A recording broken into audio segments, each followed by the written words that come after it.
Hello বন্ধুরা, আমার যে ভিডিওর বিষয়বস্তু হলো দেশি জাবা নিয়ে।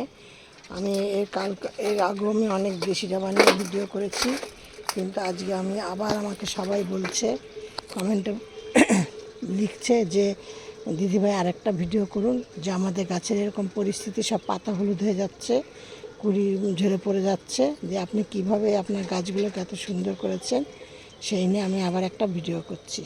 এই দেখো, এটা হলো মানে ঝুমকো জবা না কি জবা বলে জানি না। এই দেখো, এটা দুটো থাকে জবা, ঠিক আছে। দিন এই গাছের পাতা দেখো কেমন হলুদ হলুদ হয়ে যাচ্ছে।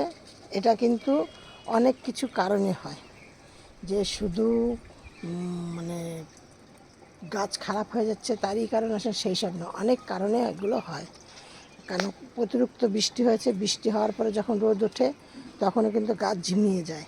তারপরে গাছের এরকম পাতা একটুখানি বিবর্ণ হয়ে যায়। এটা কিন্তু অনেক সময় দেখা যায় গাছের মানে খাবারের ঘাটতির জন্য হয়, অথবা অথবা মাটির কোনো সমস্যা, অনেক কিছু কারণে এগুলো হয়। এবার আমি চম্পাস ব্লগ থেকে ভিডিওটি করছি, আমি চম্পা বলছি। যদি আমার এই ভিডিওটি তোমাদের ভালো লাগে তাহলে একটু লাইক কমেন্ট শেয়ার করো।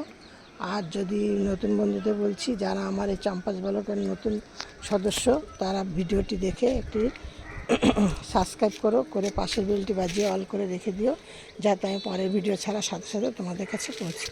দেখো, আমার এই ছাদে দেখা যে কাজ হচ্ছে, এই জন্য আমার কোনো গাছের এখন যত্ন নেওয়া হচ্ছে না। গাছের সবথেকে বড় কথা হলো, জবা ফুল গাছের, যে কোনো গাছেরই, জবা ফুল গাছ বলে না, সবার প্রথমে এই গাছের গোড়া পরিষ্কার রাখতে হবে, যেন আগাছা না থাকে। ও দেখো, আমি একটা এর মধ্যে একটা নতুন গাছ হচ্ছে, এই যে একটা নয়নতারা গাছ হচ্ছে, একটা অ্যালোভেরা জেল গাছ হয়েছে, যে এটা আমার ব্রাহ্মী শাক। যে এইভাবে গাছের গোড়া সব পরিষ্কার রাখতে হবে। দিয়ে আমি গাছকে কী কী সার দিই বা কী কী মানে আমি তো রাসায়নিক সার একদম পছন্দ করি না, আমি জৈব সারই দিই, ঘরে তৈরি। আমি তোমাদেরকে বলছি যে আমি কী কী করি। আমার গাছের শুধু জৈব সার বলতে আমি এইগুলোই করি। কিছুটা সার ঘরে তৈরি করি, যেমন কলার খোসা, চায়ের পাতা, হলুদ, অ্যালোভেরা জেল, তারপরে আলুর খোসা, শসার খোসা, তারপর লেবুর খোসা, এইগুলোকে আমি সব ডাস্ট করে একটা জায়গায় রেখে দিই।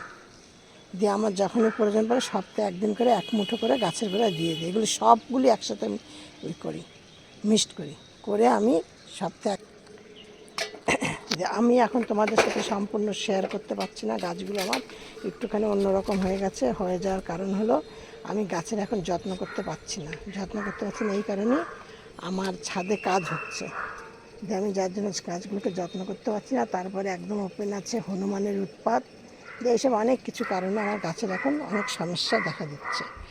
দিয়ে তারপরে এই যে আমার বল্টু শুধু গাছের এসে আসবে আর শুধু পাতা খেয়ে খেয়ে চলে যাবে, দিয়ে গাছকে নাড়িয়ে দেবে। এই জন্য এবার আমি কী করি, গাছের যে আমার বাড়িতে যে সবজিগুলো কাটা হয় বা এটা সেটা বাগানের যে পাতা ফাতা সব বেরোয়, আমি একটা বড় একটা ড্রামের মধ্যে সেগুলো সব জমিয়ে দিয়ে তার মধ্যে আমি জল দিয়ে রেখে দিই। সেই জলটা মানে কোনো একটা পাত্র করে নিয়ে প্রত্যেকটা গাছে দিই। আমার গাছের ওষুধই হলো সেইটা।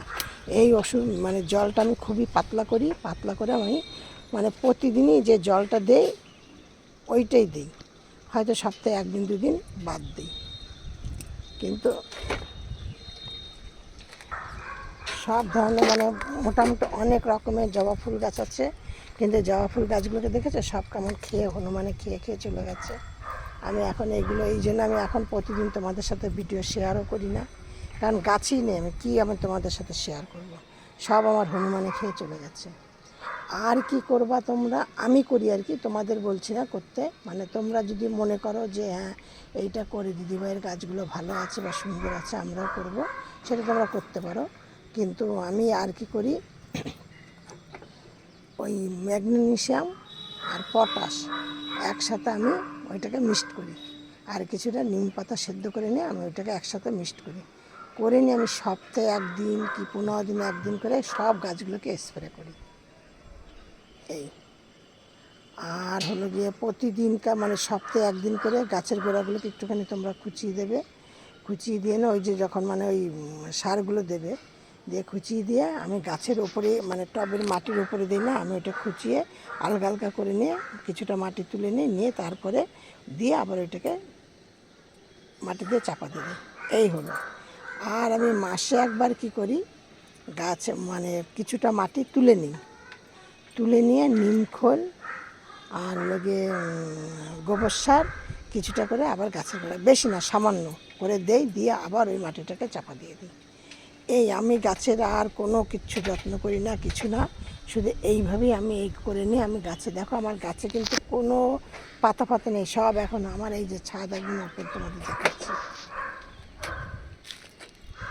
এই দেখো ছাদ একদম ওপেন, এই যে কাজ হচ্ছে টিন লাগানো হবে, এই যে টিন সব চলে এসছে, দিনে ছাদ একদম ওপেন। আর হনুমান নামে চলে আসে, এসে সব খেয়ে চলে যায়। দেন এই জন্য আমি তোমাদেরকে বলছি, আমি তোমাদের এখন ভিডিও করতে পারছি না, বেশি শেয়ারও করতে পারছি না তোমাদের সাথে। গাছ আজকে ঠিকঠাক করছি, আবার কালকেই দেখি হনুমান চলে এসছে, ওপরে ছাদে উঠে দেখি একটা গাছে পাতা নেই, ডালপালা ভেঙে দিয়ে চলে যাচ্ছে। এইসব যে যার জন্য গাছের আমার কোনো যত্ন হচ্ছে না। আমি এইটুকুনি মানে গাছে তো পাতা পাতা কিছুই নেই, দেখলেই তোমরা বুঝতে পারছো, তাও আমি তোমাদের সাথে একদম মানে শেয়ার করব না, তাই এইটুকুনি তোমাদের সাথে শেয়ার করছি। তোমরা আমার ভিডিওটি মনোযোগ সহকারে একটু দেখো, যদি কোথাও ভুল হয়ে থাকে তোমরা আমাকে সেইখানে বলো যে দিদিভাই তোমার এইখানে ভুল হয়েছে, এইটা ঠিকঠাক মানে হয়নি বা কিছু, তাইলে আমি তো সেই জায়গাটা আমি ঠিক করে নেব। আর আমার ভিডিওটি দেখে যদি তোমাদের ভালো লাগে তোমরা একটা কমেন্ট করো, আমি চেষ্টা করব তোমাদের রিপ্লাই দেওয়ার। আর আমার ভিডিওটি একটু দয়া করে দেখো, কারণ এখন আমার ভিডিও ছাড়ার মানে পরিস্থিতি মতো নেই। ছাদের অবস্থা দেখো কী হয়ে আছে, দেখেছো, কোনো গাছে ঠিকঠাক জল দিতে পারছি না, পাতা ফাতা সব কেমন ঢোলা ঢোলা কেমন হয়ে আছে। দিয়ে এনে এই জন্য তোমাদেরকে বলছি আমার ভিডিওটি একটু কষ্ট করে তোমরা দেখো, একটু বুঝে নিও, তারপরে আমি কিছুদিন বাদে আর 10-15 দিন বাদের থেকে মোটামুটি ঠিকঠাক ভিডিও করতে পারবো। সব ভিডিও মতো বলছি, আজকে তোমরা সবাই ভালো থাকো, সুস্থ থাকো, নেক্সট ভিডিও আবার করবো।